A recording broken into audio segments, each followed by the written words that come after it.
విశాఖ హయగ్రీవ భూముల్లో రెవెన్యూ శాఖ బోర్డులు ఏర్పాటు చేసింది. ఎండాడ ప్రభుత్వ భూముల్లో రెవెన్యూ యంత్రాంగం బోర్డులు పెట్టింది. హయగ్రీవ ఫార్మ్స్ అండ్ డెవలపర్స్ కు కేటాయించిన 12.51 ఎకరాల భూమిని రద్దు చేస్తూ ప్రభుత్వం నిర్ణయం తీసుకుంది.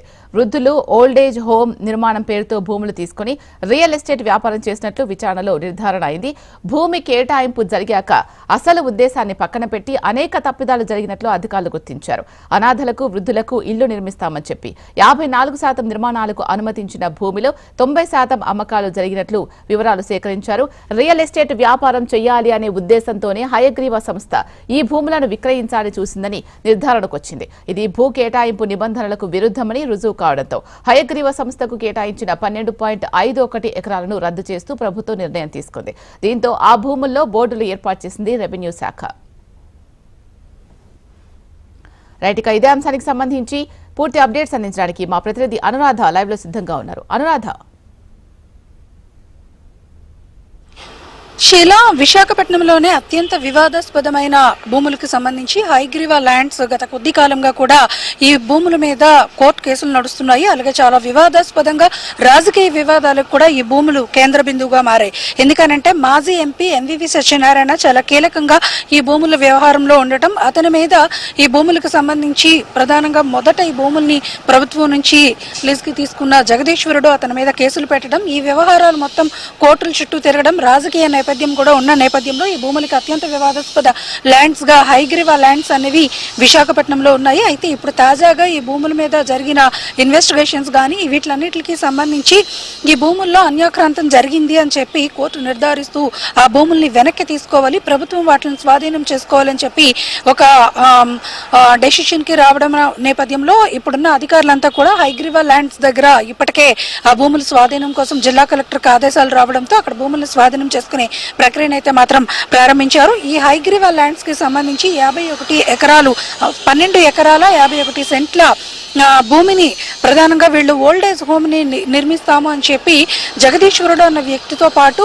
మాజీ ఎంపీ ఎంవివి సత్యనారాయణ, అతని స్నేహితులు జీవి బ్రహ్మాజీ మొత్తం వీళ్ళందరూ కలిపి ఒక ఓల్డేజ్ హోమ్ ని నిర్మించేందుకు ప్రభుత్వం నుంచి ఆ భూమిని తీసుకోవడం జరిగింది. అయితే దీంట్లో ల్యాండ్ అగ్రిమెంట్ ప్రకారం దాదాపుగా 54% వరకు ఓల్డేజ్ హోమ్స్ కి మొత్తం ఆ భూములు కేటాయించిన తర్వాత దాని వాటాన్ని ఓల్డేజ్ హోమ్ నిర్మాణానికి ఇవ్వడంతో పాటు మిగిలిన ఏవైతే ఉంటుందో దాన్ని వీళ్ళు వాడుకోవచ్చు అన్నది ప్రధానంగా ఒప్పందం. కానీ వీళ్ళు 90% ల్యాండ్స్ ని విక్రయించేశారు. అత్యధిక రేట్లకి ఆ ల్యాండ్ ని విక్రయించుకోవడంతో పాటు దాదాపుగా 250 కోట్ల రూపాయల విలువైన లావాదేవీలు ఈ భూమి మీద చేసినట్లుగా కూడా ప్రధానంగా ఆరోపణలు వచ్చిన నేపథ్యంతో పాటు జగదీశ్వరుడు తనని ఏమార్చి ఏదైతే మాజీ ఎంపీ ఎంవివి ఈ భూముల్ని స్వాధీనం చేసుకోవడంలో కీలక పాత్ర వహించారు అంటూ ఆయన తనని కిడ్నాప్ చేసి తన మీద దాడి చేసి ఈ భూముల్ని తన దగ్గర నుంచి లాక్కున్నారు అంటూ ఒక కేసుని నమోదు చేయడం, ఆ కేసుకు సంబంధించి ఇన్వెస్టిగేషన్స్ జరిగిన నేపథ్యంలో ఇంకా రకరకాల కేసులు దీంట్లో ఇంప్లిమెంట్ అయి ఉన్నాయి. ఈ నేపథ్యంలో పూర్తి స్థాయి విచారణ అయితే మాత్రం చేస్తూ ఉన్నారు. ఇదే కేసుకు సంబంధించి గతంలో ఈడీ ఆస్తుల అటాచ్మెంట్ కూడా పలువురు వ్యక్తుల దగ్గర నుంచి చేయడం జరిగింది. మొత్తానికి ఈ కేసు ఎప్పటికీ ఒక కొలుక్కొచ్చి దాదాపుగా దాని మీద పూర్తి స్థాయిలో ఉద్దేశపూర్వకంగా అన్యాక్రాంతం చేసే నేపథ్యం ఉంది అని చెప్పి గమనించిన నేపథ్యంలో ఇచ్చిన తీర్పుల ప్రకారం జిల్లా కలెక్టర్కి ఇప్పుడు ఆదేశాలు అందడం జరిగింది. అలాగే ఈ భూములకు లావాదేవీలకు సంబంధించి ఏ వ్యవహారాలు ఆర్థిక వ్యవహారాలు నడిచాయి అనే దాని మీద ఇంకా పూర్తి స్థాయి దర్యాప్తు అయితే మాత్రం మరికొన్ని కేసులు దీనికి లింక్డ్ గా ఉన్న మరికొన్ని కేసులు ఇంకా ఇన్వెస్టిగేషన్ మోడ్ లో ఉన్నాయి. మొత్తానికి ఈ భూములను అయితే మాత్రం వెంటనే వెనక్కి స్వాధీనం చేసుకుని ప్రభుత్వానికి స్వాధీనం చేయాలి అని చెప్పి జిల్లా కలెక్టర్కి ఆదేశాలు వచ్చిన నేపథ్యంలో ఈ రోజు ఆ 12 ఎకరాల 51 సెంట్ల భూమిని కూడా స్వాధీనం చేసుకునేందుకు అధికారులు అయితే మాత్రం హయగ్రీవ ల్యాండ్స్ కి చేరుకుంటూ ఉన్నారు. తదుపరి వాళ్ళు స్వాధీన ప్రక్రియ పూర్తయిన తర్వాత నివేదికల్ని ప్రభుత్వానికి ఇచ్చే అవకాశం అయితే ఉంది. అనురాధ, దీనికి సంబంధించి మొత్తం ఎంతమంది ఇన్వాల్వ్ అయి ఉన్నారు దీంట్లో? అంటే ఈ భూములు క్రయ విక్రయాలు జరిగిన నేపథ్యంలో దాదాపుగా 90% ల్యాండ్స్ ని వీళ్ళు ఆల్రెడీ విక్రయించారు కాబట్టి, అంటే వాటాలని విక్రయించారు కాబట్టి దాంట్లో ఇప్పుడు ప్రధానంగా 2 పార్టీస్ ని కూడా చూడాల్సి ఉంటుంది. ఎందుకంటే ముందు ఈ భూములకు సంబంధించి హక్కుదారుడుగా జగదీశ్వరుడు ఉన్నారు. అతను తన దగ్గర నుంచి మాజీ ఎంపీ ఎంవివితో పాటు అతని స్నేహితులైన బ్రహ్మాజీ, జీవి ఇట్లాగా మరికొంతమంది ఈ భూములను స్వాధీనం చేసుకుని ఆ డీల్స్ ని వేరే విధంగా వాళ్ళు గిఫ్ట్ డీడ్స్ కింద మార్చుకొని వాటిని మళ్ళీ తిరిగి విల్లాస్ గా నిర్మించి ఇతరులకు వాటిని సేల్ చేశారు. కాబట్టి ఇప్పుడు కొనుగోలుదారులు విక్టిమ్స్ గా మారుతారు ఈ ప్రక్రియ మొత్తంలో. అలాగే దీనికి సంబంధించి లావాదేవీలు చేసిన వీళ్ళంతా కూడా ఈ కేసులో ప్రధాన వ్యక్తులుగా ఉంటారు, కీలకమైన వ్యక్తులుగా ఉంటారు. ఆల్రెడీ వీళ్ళ మీద కిడ్నాప్ కేసులు అలాగే ఇతర దాడికి సంబంధించిన కేసులు జగదీశ్వరుడు అంటే అటు ఏవైతే అవతల వైపు వ్యక్తులు ఉన్నారో ఎంవివితో పాటు ఇతర వ్యక్తులు బ్రహ్మాజీ జీవి వీళ్ళ మీద కూడా కేసులు నమోదైన నేపథ్యంలో అటు క్రైమ్ కేసెస్ కింద ఇటు మనీ లాండరింగ్ కింద మరోవైపు చూస్తే గనక భూముల బదలాయింపుల కేసులకి చట్టాలకి సంబంధించిన కేసులు ఇలా ఓవరాల్ గా దీని మీద ఇంకా ఒకటికి ఒకటి లింక్ అయిన కేసెస్ చాలా ఉన్నాయి. కాబట్టి వాటిల్లో ప్రధానంగా కీలకంగా ఉన్న వ్యక్తులు ఎవరైతే ఉన్నారో వాళ్ళందరి మీద కూడా చర్యలు తీసుకునేందుకైతే మాత్రం ప్రభుత్వం సిద్ధమవుతుంది. ప్రస్తుతానికి ఈ 12 ఎకరాల 51 సెంట్ల భూమిని మాత్రం అన్యాక్రాంతంగా ప్రభుత్వం దగ్గర నుంచి ఓల్డేజ్ హోమ్ పేరుతో తీసుకొని ఉద్దేశపూర్వకంగా దాన్ని లాభ ప్రక్రియలు వీళ్ళు చేశారు. కాబట్టి ఆ భూమిని మాత్రం వెంటనే ప్రభుత్వం స్వాధీనం చేసుకోవాలని కలెక్టర్కి ఆదేశాలు వచ్చాయి. ఇప్పుడు ప్రస్తుతం అయితే ఆ ల్యాండ్స్ ని స్వాధీనం చేసుకునే ప్రక్రియ జరుగుతుంది. తదుపరి ఈ కేసులకు సంబంధించి ఇంకా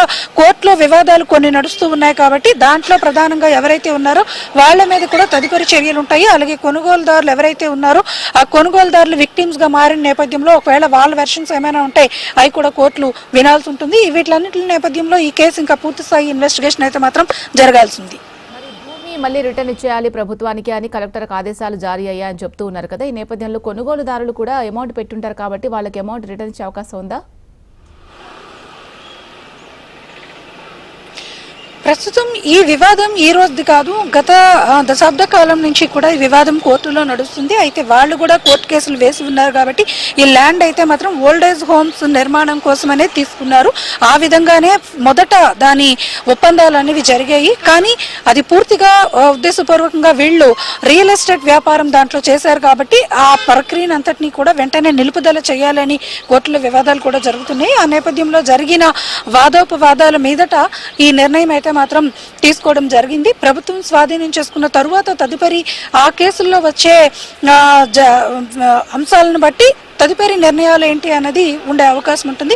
ప్రస్తుతానికైతే మాత్రం అటు జగదీశ్వరం నుంచి కానీ ఇటు మాజీ ఎంపీ ఎంవివి నుంచి కానీ ప్రధాన వ్యక్తులుగా ఈ ల్యాండ్స్ కి వాళ్ళు హక్కుదారులుగా వాళ్ళు ఏదైతే కోర్టులో కేసులు వేశారో వాళ్ళ దగ్గర నుంచి దాన్ని అయితే మాత్రం తీసుకొని కలెక్టర్ ఆధీనంలో దాన్ని ప్రభుత్వానికి స్వాధీనం చేయాలన్నది మాత్రం కోర్టు డైరెక్షన్స్ ఉన్నాయి. కాబట్టి ఆ విధంగా ఇప్పుడు ప్రస్తుతం అధికారులు అయితే మాత్రం దాన్ని స్వాధీనం చేసుకునే ప్రక్రియలో ఉన్నారు. దీనికి సంబంధించి హైగ్రీవా ఫార్మ్స్ అండ్ డెవలపర్స్ ఎటువంటి సమాధానం చెప్తోంది? ఖచ్చితంగా దీంట్లో వాళ్ళు ఆన్సర్ చేయాల్సిన అంశం ఉంది. ఎందుకనంటే మొదటి నుంచి కూడా ఈ కేసు అనేకమైన వివాదాల మధ్యన ఇప్పటిదాకా కూడా కోర్టుల్లో నడిచింది. విశాఖపట్నంలో అత్యంత వివాదాస్పదమైన ల్యాండ్ గా కూడా ఈ కేసు ఇప్పటిదాకా నడిచింది. అయితే హైగ్రీవా ల్యాండ్ డెవలపర్స్ కి సంబంధించి జగదీశ్వరుడు కూడా ఇందులో కొన్ని ల్యాండ్స్ అంటే కొన్ని విల్లాస్ ని అతను కూడా విక్రయించుకొని అతను కూడా లాభం పొంది ఉన్నాడు. కాబట్టి అతని మీద కూడా కేసులు ఉంటాయి. అలాగే ఇటు ఎవరైతే అతను ఆరోపిస్తున్న మాజీ ఎంపీ ఎంవివి కానీ ఇతర అతని స్నేహితులు కానీ జగదీశ్వరుడు ఆరోపిస్తున్న వ్యక్తుల మీద కూడా కేసులు ఉన్నాయి. కాబట్టి అందరూ ఇందులో ఆన్సర్ చేయాల్సిన అవసరం అయితే మాత్రం ఉంది. ప్రభుత్వానికి వాళ్ళందరూ కూడా ఖచ్చితంగా ఆన్సర్ చేయాలి. ఎందుకనంటే ఈ మొత్తం ఒప్పందంలో వీళ్ళందరూ కూడా ప్రధానమైన కీలకమైన వ్యక్తులుగా వ్యవహరించి లాభాబ్దిని పొందారు. కాబట్టి ఖచ్చితంగా వాళ్ళందరూ కూడా ఆన్సర్ చేయాల్సిన అవసరం అయితే మాత్రం కనిపిస్తా ఉంది. Thank you Anuradha.